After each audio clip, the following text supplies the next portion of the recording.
Buenas tardes. Agradezco la invitación que se me ha formulado para integrar este panel con este lúcido y diserto amigo. Y alguien me recordaba, antes de entrar acá, que yo había estado, no me acordaba, había estado acá cuando el código cumplía 10 años. Es un segundo cumpleaños, entonces me van a tener que soportar los que me escucharon la otra vez y los que me escuchan ahora. Entremos directamente en materia. Me preocupó, en el buen sentido, el título. ¿Qué queremos decir cuando decimos justicia de garantías? Fue mi primera perplejidad, no porque estuviera mal el título, sino que de qué vamos a hablar. El término justicia, saben ustedes, es un término análogo. Cuando decimos justicia podemos decir varias cosas o distintas cosas. ¿De qué justicia tratamos acá? Creo que del servicio de la justicia, es decir, de la organización del Poder Judicial destinado a satisfacer las necesidades de justicia, de dar a cada uno lo suyo, la más elemental noción, de los ciudadanos. Pero el título dice también de. ¿Qué quisieron decir cuando dijeron de? Yo creo que quisieron decir que se trata de la materia que está hecha una cosa, que es la cuarta, creo, o quinta acepción de la preposición de. Y en este sentido, creo que el título responde a que el servicio de la justicia está compuesto, entre otros aspectos, elementos o factores, por las garantías. Garantías que, en definitiva, implica que ese servicio de justicia tiene también una esfera de tutela. Y esta esfera de tutela es la esfera garantizadora. Es decir, estamos en el ámbito de un elemento garantizador. Doy por supuesto que conocemos todos aquí, y ojalá los practicáramos todos también, qué son las garantías penales y qué son las garantías procesal penales. A mí me interesa, para la coherencia pretendida por lo menos del discurso, señalar un doble aspecto de las garantías. Uno, el de las garantías vistas intraproceso. Todas las garantías que conocemos, inocencia, defensa, etcétera, etcétera. Pero me interesa más poner el acento en el aspecto singular, es decir, la totalidad del servicio como garantizador. No sé si soy claro. No ya ver cada garantía en particular, sino ver el servicio garantizador, tutelador como tal. Y esta va a ser la línea directriz que quiero transmitirles a ustedes. Es decir, ver cómo aparece o cómo ha aparecido en la provincia de Buenos Aires esta visión garantizadora del servicio de la justicia. En lo normativo nos hemos encontrado con leyes contradictorias, pero si ahondamos un poco, nos vamos a ir dando cuenta de que no ha sido tan contradictorio el desarrollo. Pudo haber sido desprolijo, incoherente en algunas cosas, pero sí, como intentaré hacerlo rápidamente, vamos a ver que ha habido una evolución, un desarrollo. En lo sociológico, creo que aquí está el nudo de la cuestión, es ver, o se trata de ver, cómo se pusieron en práctica estas leyes, cómo se puso en práctica el código que estamos conmemorando hoy. Yo creo que bajo la forma prevalentemente, porque no podríamos hablar de que la normativa de la 19 de la ley originaria haya sido acusatoria pura, sino tendencialmente acusatoria. Lo cierto es que en la práctica muchas veces se siguió aplicando, yo no diría tampoco absolutamente en forma inquisitiva, sino manteniendo un rodaje que venía con componentes inquisitivos de la práctica del Código Joffre. Y en este sentido hay un ejemplo paradigmático que todos lo conocemos, las famosas preguntas aclaratorias, que de preguntas tenían mucho y de aclaratoria no tenían casi nada, por no decir nada. Y en lo axiológico, me parece que viendo la visión de la provincia en un arco que arranca con el Código de Joffre en el 1915, vamos viendo que nos encontramos de lo, no digo peor, pero sino lo insatisfactorio a ir mejorando. Joffre empezó con un juicio oral optativo, ese juicio oral optativo se fue haciendo cada vez más obligatorio hasta que llegamos a la obligatoriedad.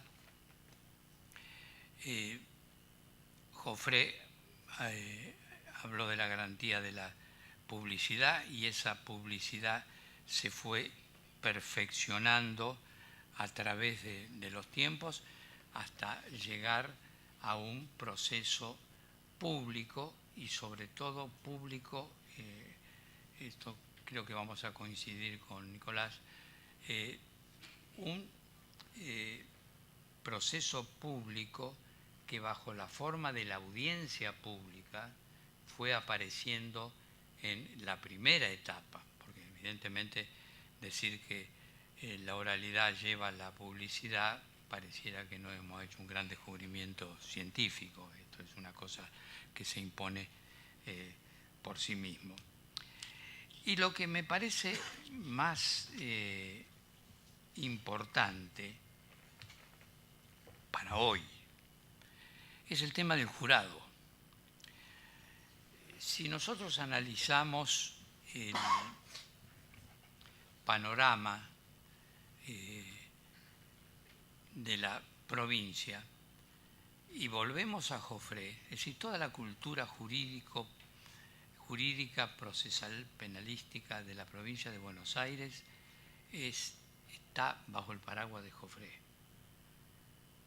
sea para venerarlo, sea para reemplazarlo, pero la presencia de Joffre sigue estando. Y en este sentido, si pensamos en que Joffre era metabólicamente juradista, no solo tiene un proyecto de 1919 que todos ustedes conocen, que es un poco la madre del jurado actual, jurado clásico, de corte anglosajón, con alguna particularidad que a mí me llamó la atención. En el proyecto de Joffre los jurados podían preguntar, que es una cosa un poco rara en un sistema de jurado. Pero lo cierto que Joffre fue también juradista con su código. Lo que pasa es que instauró una suerte de jurado técnico.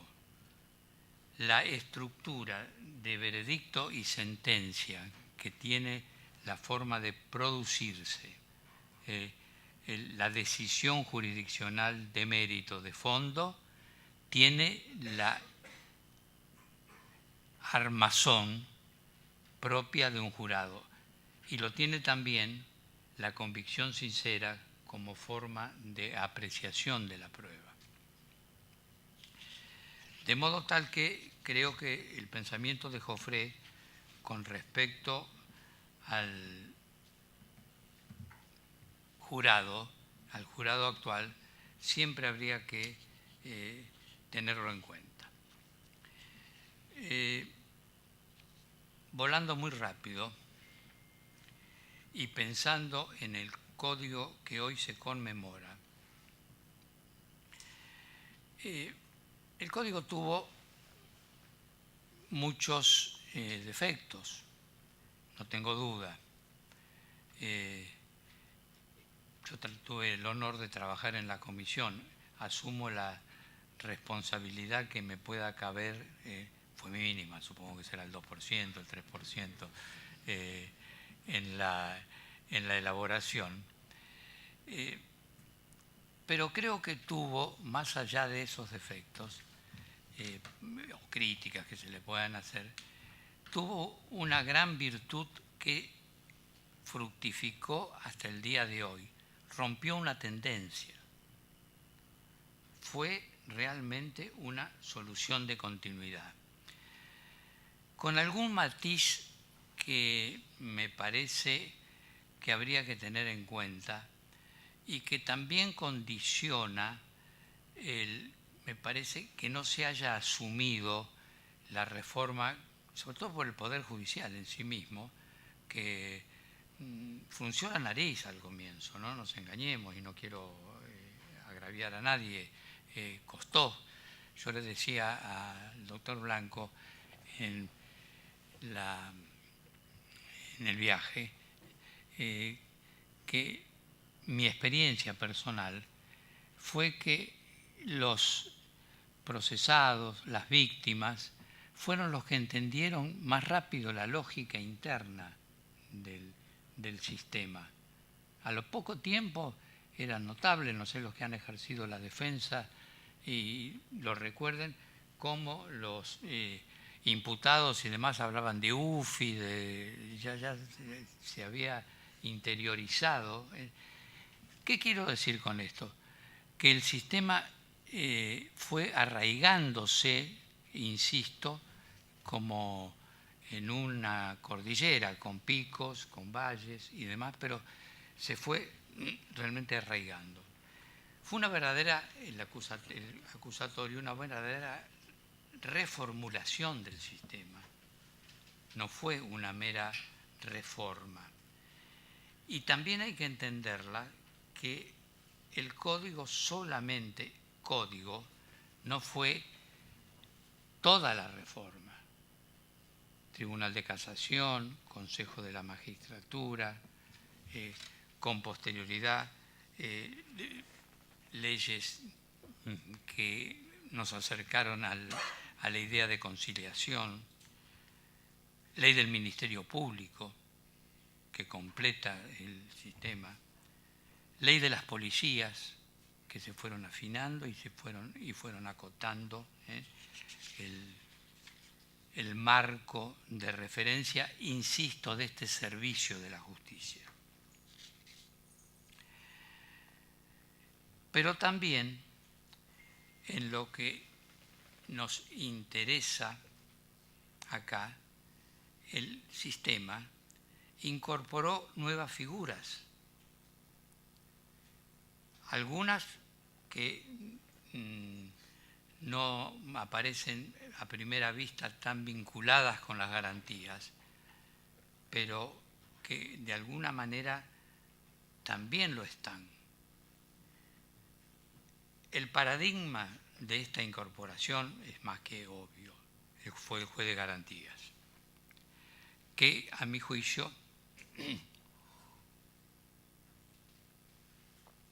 introdujo la pieza clave para entender el sistema de garantías del Código y sobre todo para entender la garantía del debido proceso como garantía englobante donde se pudieran ir incorporando nuevas garantías. Pero también aparece la idea de garantía, o la problemática, mejor dicho, de la garantía en el juicio abreviado. ¿Qué problema plantea en definitiva el juicio abreviado tomado en totum o como institución en sí misma? Plantea el problema de la disponibilidad del juicio. Si yo puedo disponer o no puedo disponer de la garantía del juicio previo. Esto lo dejo como cuestión abierta. A mi juicio no la lesiona, pero hay serias argumentaciones en el sentido de que esto es así. El Tribunal de Casación, que fue una novedad para la provincia y que nos generó cuando trabajamos el proyecto de código un serio problema, no porque sea malo, sino serio porque era de peso específico importante, que era la referencia constitucional, que no se podía eludir, constitucional de la provincia desde luego, que marcaba evidentemente un límite casatorio. Y entonces, ¿qué pensamos? Pensamos en una casa, para hacerlo casi con el anteojito del derecho procesal penal, pensamos en una casación grande y una intervención de la Corte chica. Por eso se elevó el conocimiento de la Corte en la inaplicabilidad de ley a situaciones de muchísima gravedad institucional. Pero la idea que estuvo en el fondo fue eso.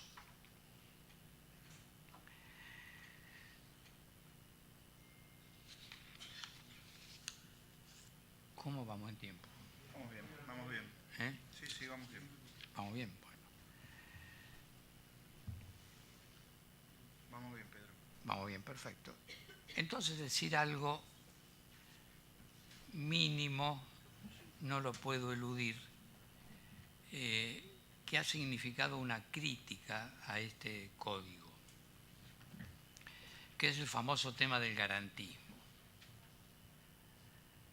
Lamentablemente, una ideologización del garantismo, tanto para un lado como para el otro, ha desdibujado que el sistema es un verdadero sistema de garantías.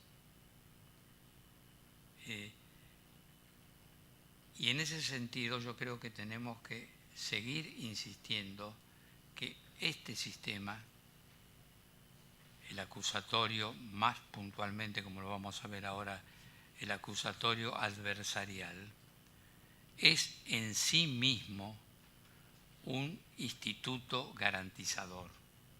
Es en sí mismo un instituto garantizador. Además de asegurar, volvemos a lo que decíamos al principio, lo plural y lo singular, además de asegurar las garantías y alguna garantía en particular, el adversarial lo vamos a ver, la garantía del contradictorio, que es un tema más que interesante. Acá también aparece, a mi entender, como clave el debido proceso pensado como garantía, porque estamos hablando, la cuestión es si realmente los practicamos, si estamos hablando de un proceso penal con todas las garantías.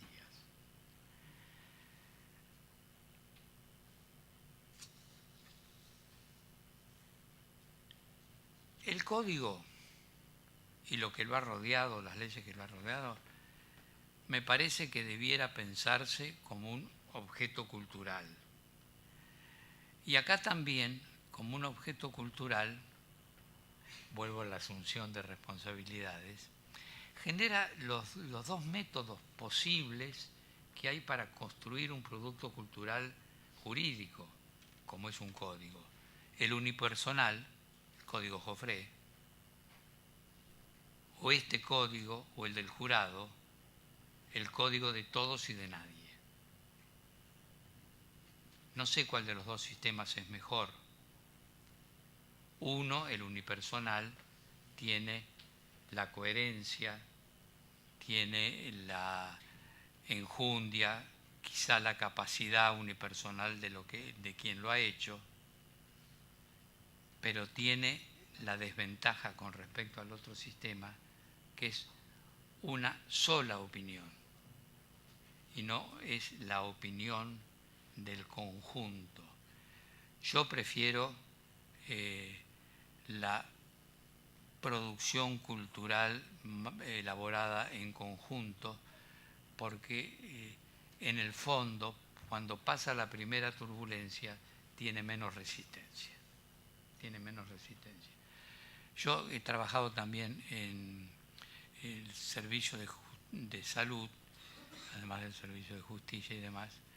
He rozado el servicio educativo, pero de una cosa estoy casi apodícticamente convencido, y es que una reforma o una reformulación no se puede hacer ni puede tener éxito a contrapelo de los operadores. Esto me parece que es una idea que tenemos que asumir, que enfría entusiasmos. Uno quisiera incorporar a veces, no sé, lo mejor de Dinamarca, lo más hermoso de los Estados Unidos en cuanto a sistema judicial, etcétera, etcétera. Pero a veces la realidad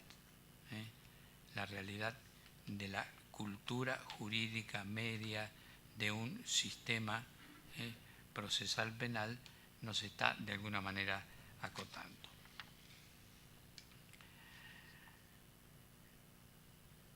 Pero digamos algo del anteproyecto que se elaboró con muy buena, como dicen los jóvenes, con muy buena onda el año pasado en una comisión que, más allá de las lógicas y necesarias, yo diría casi imprescindibles discrepancias, funcionó, quiero destacarlo, funcionó con una armonía extraordinaria y permitió reforzar o iniciar amistades como la que tengo acá o la que tengo acá, nuevas. ¿Qué podemos decir del anteproyecto que no se ha difundido, etcétera, que no los fatigue? Yo quisiera destacar algunos aspectos que hacen, siguiendo la línea directriz que nos habíamos fijado al comienzo, que hacen a las garantías. Es clave para entender el anteproyecto el artículo primero, que parece muy obvio y hasta, permítaseme decirlo en estos términos, hasta parece muy tonto. ¿Por qué? Porque el artículo primero dice simplemente que el Código será reglamentario de la Constitución Nacional, de los Tratados de los Derechos Humanos y de la Constitución de la Provincia de Buenos Aires. Este contenido aparentemente tan poco lúcido o tan poco vistoso, está bajo la rúbrica de derechos y garantías. Primera referencia que nos lleva a alguna primera consecuencia. El artículo nos presenta un panorama garantizador abierto y sobre todo abierto a futuro. La imaginación de los juristas es tan imaginativa que les encanta inventar cosas nuevas. Yo estoy esperando que salga alguna noticia que diga cómo presentar un habeas corpus en el juzgado 3 del departamento X. Es decir, siempre estamos buscando algo nuevo y puede aparecer el afinamiento de una garantía que va a estar indudablemente absorbida sin ninguna duda por este artículo. También diciéndolo casi chabacabanamente, el artículo no va para menos, va para más.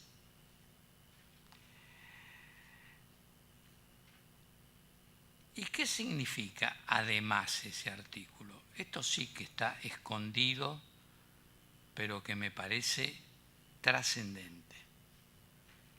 Este artículo fija la hermenéutica de todo el código.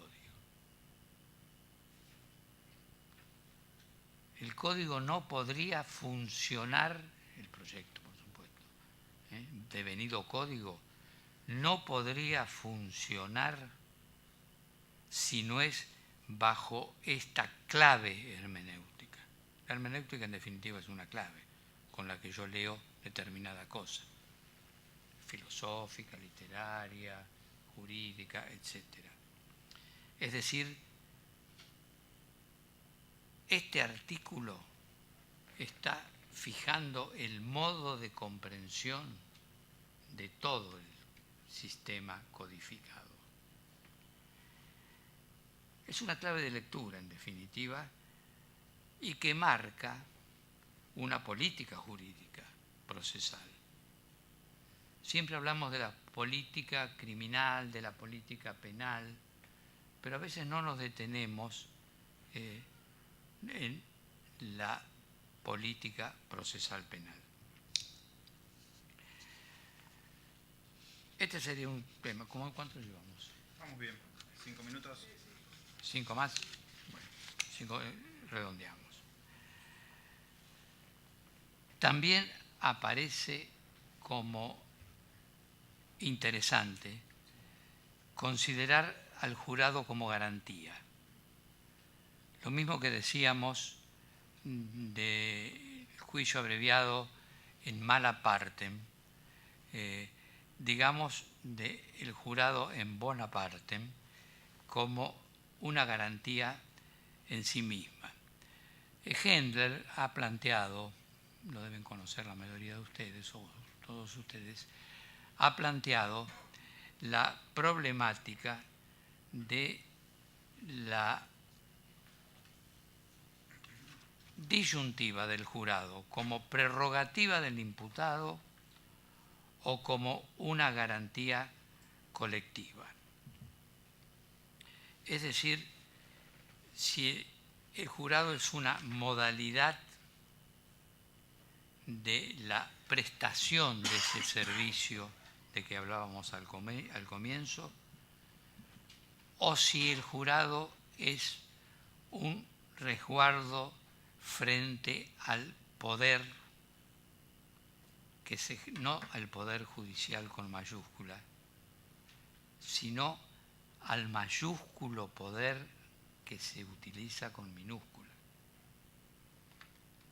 El poder que tiene el proceso penal mejor aún, el que maneja el proceso penal es inmenso. De modo tal que entre este planteo dilemático yo saldría por la más fácil, que es que de algún modo contempla las dos razones. Si lo analizamos al jurado históricamente, derecho romano, derecho intermedio, el derecho actual norteamericano, vamos a ver que se acerca más a la justicia de pares, es decir, garantía para el individuo persona.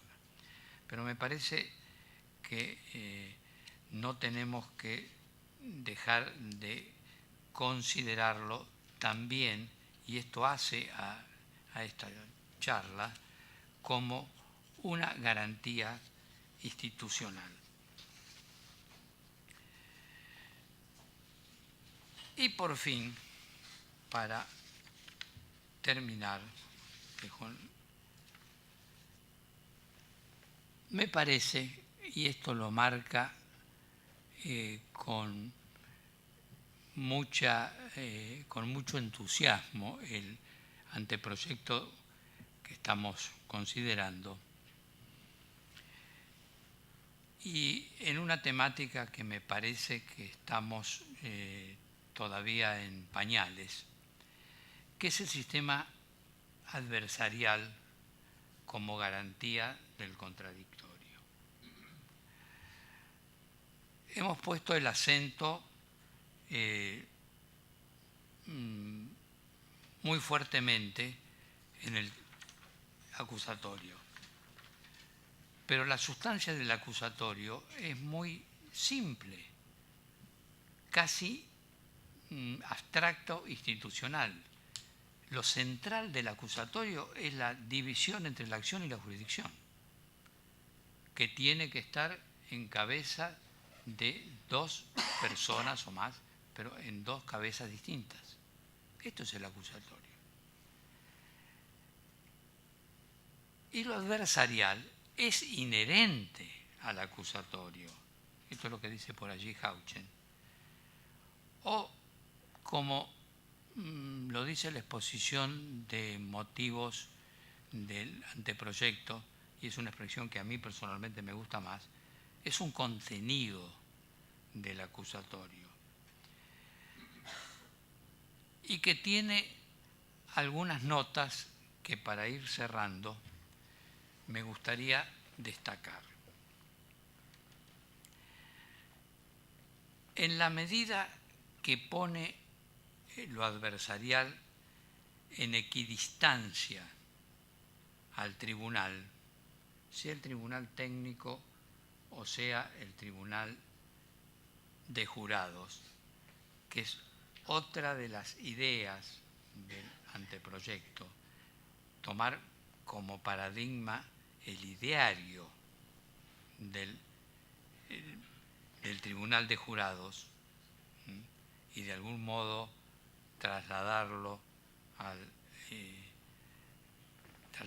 técnico, sino también que esta equidistancia, que es equidistancia entre el objeto, los hechos, con todo lo que significa la incorporación de la prueba, y el rol de las partes, con todo lo que significa el debate, está reforzando, si cabe, porque no podríamos decir que le está consagrando, porque todo lo demás del Código también lo consagra, pero está reforzando fuertemente la garantía de la imparcialidad del decisorio.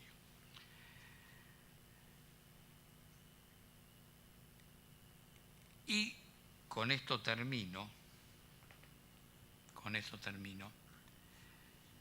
Lo adversarial refuerza, yo diría, hasta me atrevería a decir que hace nacer el debate. ¿Cuál es la crítica que tendremos que hacerle globalmente, habrá excepciones, etcétera, a los juicios orales tal cuales están actuando en este momento. No tienen debate. Un señor dice A en una esquina, otro señor dice B en otra esquina. Un señor que está arriba en algo que me parece que desnaturaliza, esto es polémico, ustedes me lo van a perdonar, que desnaturaliza el juicio oral, que es la computadora. Yo como defensor veo al tribunal que cuando está declarando mi defendido o está declarando un testigo, los jueces están con su computadora, me parece que se están perdiendo la oportunidad de ver la fisonomía, el rostro, el titubeo, hasta el rubor, cosa antigua, hasta el rubor del testigo. Con esto tengo un mandato acá que cuando dice disculpe o cuando dice quien me precedió en el uso de la palabra es cuando está ya está knockout. Quisiera que reflexionáramos, o los invito a que reflexionemos juntos sobre el tema del debate y en el sistema adversarial, porque creo, con la construcción del caso y demás, que por ese camino va la cosa. Muchas gracias por su paciencia.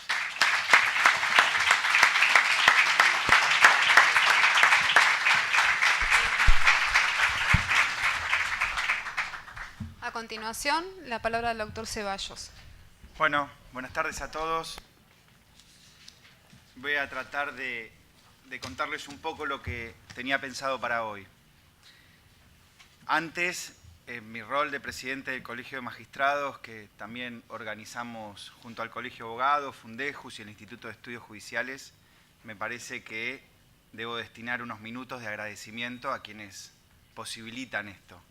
Carlos Blanco, Ricardo Costa, Rosa Cabral, Mayra Palacios, son parte de quienes, Diego Balaz, Luciano Zorrilla, tal vez me olvido de alguno, pero creo que son los que han posibilitado que estemos hoy en este encuentro que hasta ahora, por lo menos, ha salido perfecto. Y además, lo que permite que comparta este panel con Pedro Bertolino, que como bien él decía, el año pasado integramos una comisión junto con Humberto Bottini y algunos integrantes más. Integramos una comisión que trabajó un anteproyecto del Código Procesal Penal a 20 años de su reforma, lo que incluso permitió, como bien decía Pedro, generar algún tipo de amistad a partir de esa situación en la cual encontrábamos diferencias y similitudes que creíamos necesarias para un debate en una reforma de un código. Un código procesal que ayer escuché, por lo menos de las veces que estuve participando de las intervenciones que tuvimos, dos conceptos sobre los cuales me gustaría reflexionar. Primero, el primer catálogo fue de Frankenstein. A raíz de sus 30 y pico de reformas, el primer nombre que le encontraron creo que fue Frankenstein. Creo que fue con el vaso un poco la mitad vacía, ¿no? Después Patricia Colombo, al final, me dice que no lo diga, pero lo voy a decir, ella habló de un código tuneado.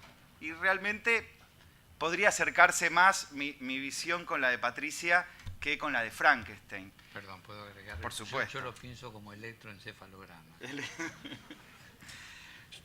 En mi mirada, creo que son las bases necesarias que han ido ayornando al código y creo que hubo reformas donde circunstancias de políticas partidarias, principalmente referidas a medidas de coerción, todos los gobiernos, todos los colores siempre tuvieron esa situación de encuentro en cuanto a la libertad en el proceso y después las restricciones.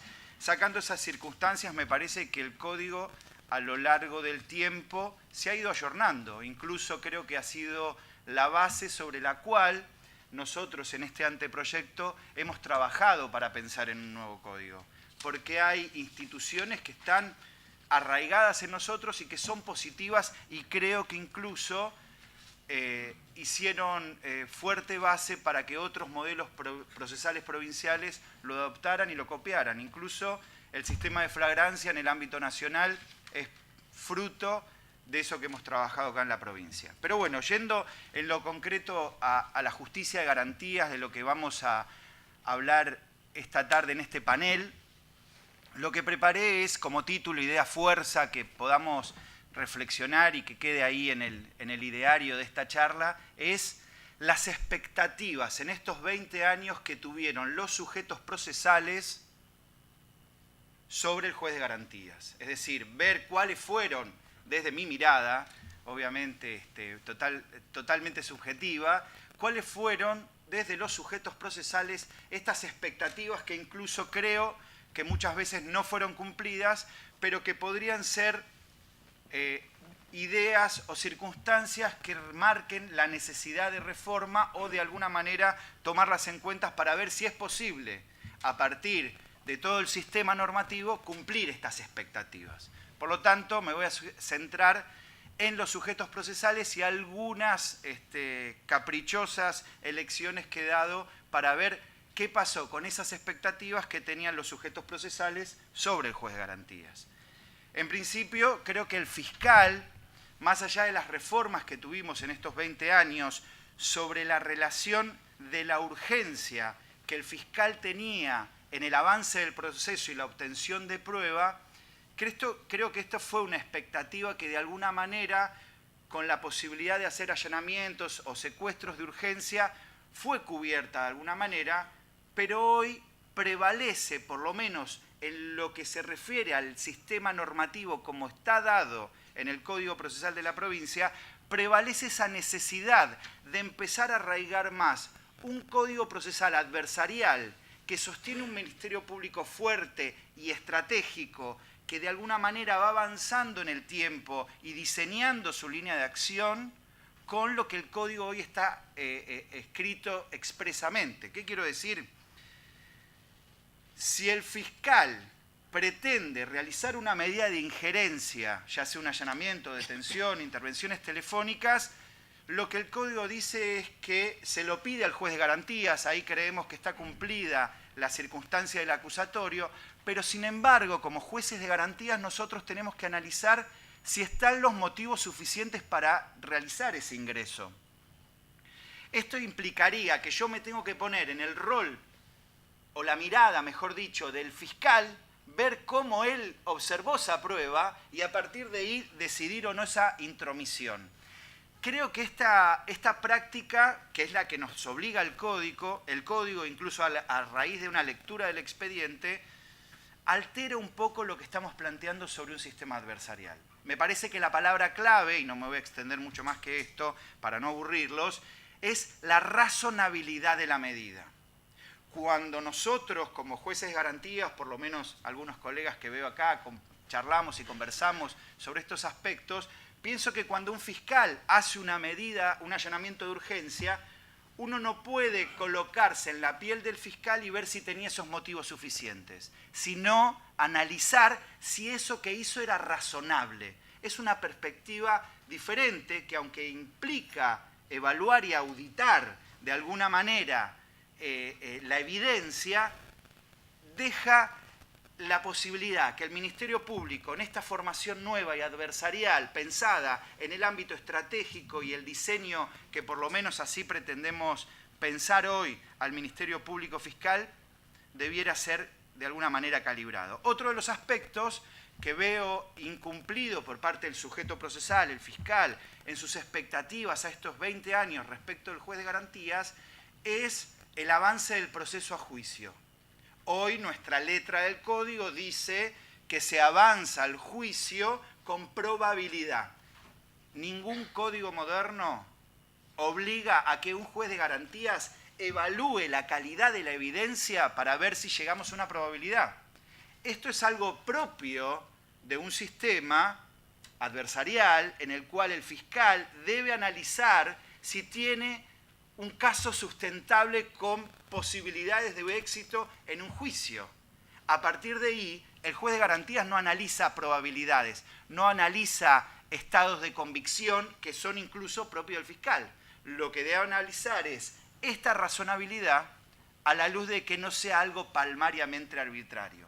Entonces, insisto, no es lo que creo que debe pasar, sino que creo que es algo de las expectativas incumplidas por parte del fiscal respecto del juez de garantías. Evaluar si este caso va o no a juicio me parece que es algo que el Código debe volver a analizar bajo esta perspectiva. Después, respecto de la víctima constituida, no me voy a dedicar a la nueva víctima, tuvimos un panel ayer que estuvo, la verdad, que muy bueno. Solamente tres factores que yo caprichosamente elegí sobre las expectativas incumplidas de la víctima respecto del juez de garantías. El primero es el impulso autónomo.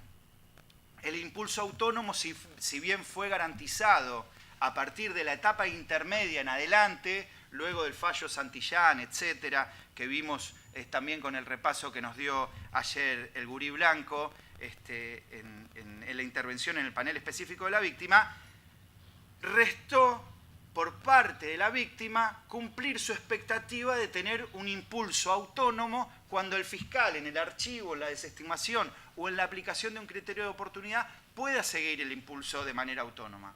Hubo jurisprudencia que receptó esta expectativa. La Sala Tercera de la Cámara de Apelaciones de aquí de San Isidro tuvo la posibilidad de expedirse un caso, también con Ricardo Costa como juez de garantías, donde de alguna manera, no buscando en el Código Procesal, sino en otros principios rectores, permitió que este impulso autónomo existiera. Pero, vuelvo a decir, bajo la posibilidad de garantizar una expectativa que no estaba cumplida por el Código Procesal. Otra expectativa incumplida es el derecho de ser oída. ¿Qué significa? No ser oída biológicamente, sino la posibilidad, el día 2, después de que dice yo esto quiero que termine. Yo quiero que la estafa en la cual recibí mi resarcimiento finalice. He tenido oportunidades de fiscales que, pese a esa decisión de la víctima de dejar el caso ahí, no estoy hablando de delitos donde haya cuestiones de orden público, como puede ser el caso de personas en condiciones de vulnerabilidad, aunque mereciera también una discusión sobre las circunstancias en las cuales puede o no, lo dejo para que ustedes lo piensen, la retractación de determinados supuestos en contextos de género, los cuales hablamos de no víctimas en condiciones de vulnerabilidad, sino alguien que en todas sus condiciones decide no impulsar más el ejercicio de la acción, pero de alguna manera creo que la expectativa de la víctima y entenderla como un sujeto de derechos que tiene la posibilidad de opinar sobre el impulso de la acción es otra de las expectativas incumplidas. La tercera y última sobre la víctima y las expectativas incumplidas creo que es la posibilidad de impulsar el ejercicio de la acción penal pública de manera autónoma, y alternativa, mejor dicho. ¿Qué quiero decir? Que aquella imputación que el fiscal dirige con respecto a una persona tenga la posibilidad de presentar una teoría del caso diferente a la cual presenta el Ministerio Público Fiscal. Hoy nuestro Código Procesal no se lo permite, no le genera el espacio en el cual, por ejemplo, cuando hablamos de un homicidio culposo, la víctima puede ir con un homicidio doloso, víctima constituida en particular damnificado, o que de alguna manera ese caso, ese principio de congruencia, le permita participar y exponer cuál es su propia teoría del caso y a partir de ahí hacerlo de manera autónoma. No dudo que la jurisprudencia y muchos impulsos frente a estas expectativas hayan sido cumplidas por algún juez de garantías, pero por lo menos en lo macro y en el texto del Código, creo que es otra de las garantías incumplidas. Respecto del imputado, elegí dos.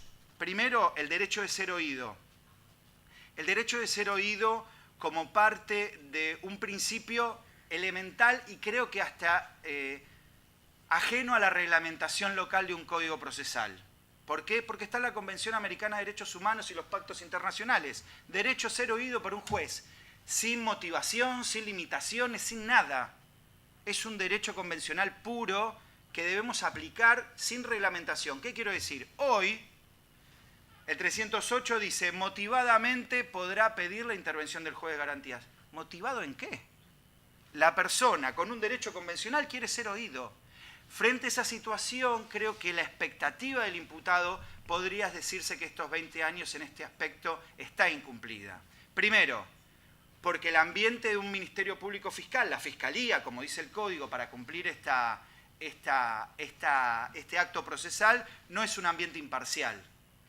Cuando hablamos de una audiencia, una situación de audiencia, todos los que ustedes han pasado por eso habrán visto de un lado el fiscal, de otro lado el defensor y en el medio el juez para decidir. Bueno, un ámbito diferente a esto no garantiza imparcialidad. Ayer creo que el doctor García Dietze hablaba específicamente de la infraestructura y de la arquitectura como parte del sistema procesal. Entonces, un ambiente de ese tipo no es un ambiente imparcial. Otro de los aspectos sobre la posibilidad de ser oído, la grabación.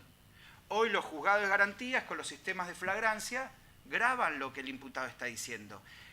La grabación es la garantía de que después se reproduzca, pero lo principal es la fidelidad de lo que la persona dice, no lo que el audiencista, fiscal, secretario, instructor, recepte y pase al papel, sino escucharlo en todas sus condiciones al imputado y que eso se pueda reproducir de alguna manera para los órganos de revisión.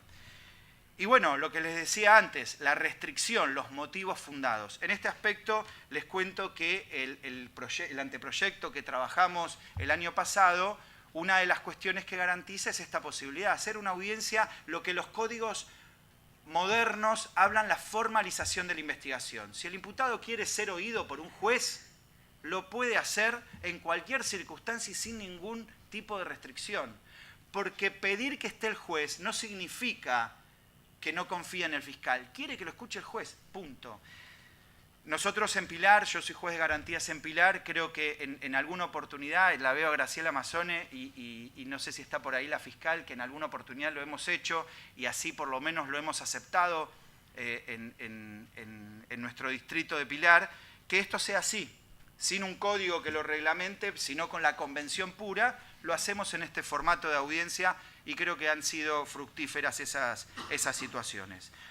Respecto del imputado, y voy a tratar de acelerar un poco, respecto del imputado y las expectativas que tuvo incumplidas, además de ser oído, creo que otro aspecto es la prueba. La posibilidad de ofrecer prueba en la etapa de garantías, en la etapa inicial del proceso, me parece que la posibilidad de hacerlo es un derecho fundamental. No lo digo yo, lo dice la Corte Nacional en muchísimos precedentes, destacando la relación directa de la posibilidad de ofrecer prueba con el derecho de defensa en juicio eficaz, no un derecho de defensa en juicio aparente, eficaz. En ese contexto, ofrecer prueba y el sistema como hoy está dado de una posibilidad remota, futura, de revisión ante un fiscal general creo que no garantiza la igualdad de partes. No garantiza la posibilidad de que el imputado tenga una respuesta por parte del juez de garantías, que en definitiva está dando, al igual que las otras posibilidades de intervención del juez de garantías, la satisfacción de un derecho fundamental. Y por último, si vamos a hablar de sujetos procesales, me he referido al fiscal, de la víctima y el imputado, voy a hablar del juez de garantías. ¿Qué pasó desde la mirada de los jueces de garantías? ¿Cuáles son las expectativas propias que nos vieron en una situación en la cual creemos que hay un déficit o por lo menos una situación que atender a futuro? Primero, las situaciones de medidas de coerción. Las medidas de coerción que nosotros resolvemos a diario con respecto a excarcelaciones, morigeraciones, alternativas a la prisión preventiva, de un tiempo a esta parte nos ha puesto en una encrucijada muy importante y creo que respetuosa y valiosa, es las nuevas obligaciones que contrajo el Estado o que de alguna manera son viejas obligaciones, pero que hoy se están haciendo, cada vez están tomando más fuerza y cada vez hay que atender más con razones constitucionales. Esto es temas de género y temas de la niñez. En ese sentido, estas nuevas obligaciones que el Estado ahora está haciendo cada vez más fuerte, nos obliga a repensar el principio de inocencia. Ayer no me acuerdo qué panelista hablaba del principio de inocencia, de que tantos años... Bueno, ojo con el principio de inocencia, que tenemos que empezar a considerarlo con una calibración diferente. ¿Por qué? Porque si tenemos la obligación de respetar el principio de inocencia, tenemos la obligación de garantizar a las víctimas en condiciones de vulnerabilidad la posibilidad de repeticiones de conductas, más la obligación que tenemos de afianzar justicia, etcétera, nos obliga de alguna manera a pensar como jueces de garantías en esta expectativa de la posibilidad de ver qué hacemos el día que, por decirlo en criollo, no nos queda otra que soltar a una persona, porque tenemos obligaciones. Estoy hablando del seguimiento de esa situación, de una posibilidad de hacer tratamientos de concientización en temas de género, de la posibilidad de poner limitaciones perimetrales, cosas que creo que todos los jueces de garantías hoy en día lo hacemos, pero de alguna manera repensar esta situación como una expectativa que de alguna manera queremos evaluar a futuro sobre cómo hacemos con una persona en estas condiciones el día después que tenemos que decidir su libertad. Y otra de las cuestiones, por lo menos la veo a la doctora Rodríguez Mentastia, a Ricardo Costa, los jueces de garantías que siempre estamos ahí trabajando acá en el Departamento Judicial, las cuestiones de las condiciones de detención. Hoy las cuestiones de condiciones de detención no están en el artículo 148 como un parámetro al momento de evaluar la soltura o no de una persona, pero les puedo asegurar que está en nuestra cabeza. ¿Qué pasa cuando alguien, un chico de 18 años, comete X hecho y tenemos que decidir si queda o no queda en el sistema carcelario? Una vez Borges dijo, a la cárcel se entra una sola vez, no se sale nunca. Entonces, a veces evaluar lo que estamos haciendo y las condiciones de detención creo que podría fortalecer nuestras expectativas sobre el sistema y ser más libres o por lo menos de alguna manera tener más tranquilidad al momento de tomar decisiones de estas características. Gracias.